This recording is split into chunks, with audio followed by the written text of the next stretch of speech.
1999 Ford F450, 7.3 power stroke.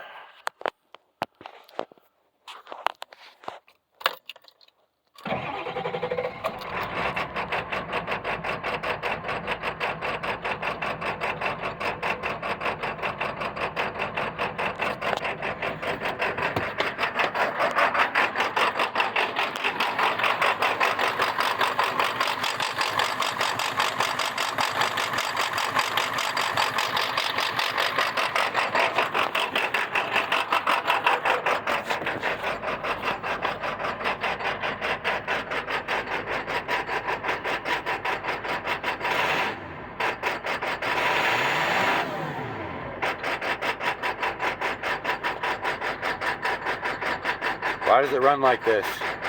Any ideas?